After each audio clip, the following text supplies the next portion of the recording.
se reconcentrer sur le foot. Hein. Déjà, de toute manière, c'est notre boulot. Donc après, on n'a pas à tenir compte non plus de l'environnement. Essayer de faire abstraction, en tout cas, de tout cet environnement qui sera différent, évidemment. Donc le travail ne change pas fondamentalement. C'est juste au niveau de la concentration que c'est plus difficile pour tout le monde.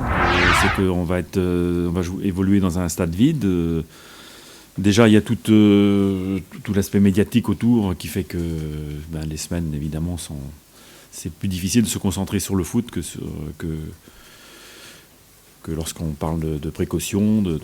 Voilà, on est forcément impacté quelque part, hein, c'est évident. En tout cas, de faire de la compétition à huis clos, ça n'a aucun sens. Enfin, on sait bien que ce sont les télés maintenant qui décident, mais bon, pour moi, ça n'a pas de.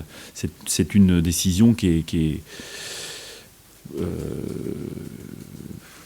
n'est pas satisfaisante.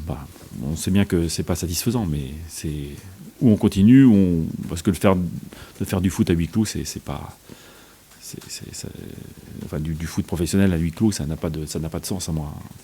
Et en plus, on ne sait pas trop comment ça va se tourner, et puis on est impacté aussi par ce qui se passe ailleurs. Donc l'Italie déjà qui ne joue pas, donc on est forcément impacté par tout ça. Et si c'est pour décider d'arrêter dans 8 jours, il valait mieux prendre une décision radicale tout de suite. Il faut faire l'analyse de la situation, des manques que je fais, que j'ai fait après le match, voilà. Et puis après, de chercher des remèdes. Donc, et puis d'essayer de mobiliser tout le monde justement pour passer cette mauvaise passe et réagir. C'est vrai qu'au niveau de la confiance, évidemment, quelque chose est un peu cassé.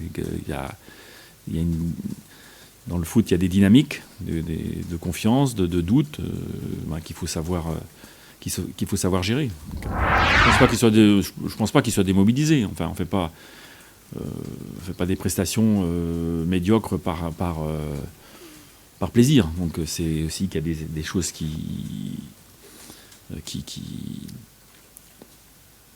il y a des raisons. Donc après, il faut trouver les ressorts pour y remédier. Et le foot, c'est aussi une question d'état d'esprit, de possibilité du moment aussi sur le plan physique. Enfin, il y a beaucoup de paramètres, tout se mélange. C'est pas facile de faire l'analyse pertinente des raisons, d'ailleurs. C'est ça qui est difficile. Mais ça, c'est plutôt bon signe, ça. Parce que sinon, ça voudrait dire que tout le monde s'en fout. Donc voilà, il n'y en a pas. Puis s'engueuler, moi, j'ai pas vu des choses. J'en ai vu dans ma carrière d'autres situations. Et en général, quand ça se passe pas bien, c'est que les gens ne se parlent plus.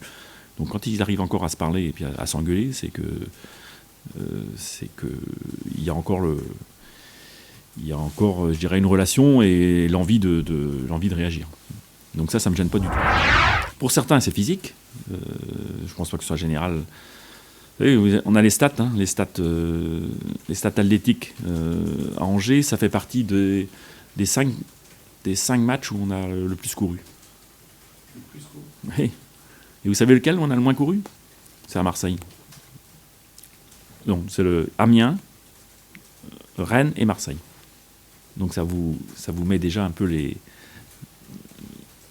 statistiques où elles doivent être, simplement. Et le problème, c'est pas le faire les courses. Vous les faites quand vous en faites davantage que lorsque vous le faites avec un temps de retard. C'est la spontanéité qui est génératrice de résultats et d'efficacité.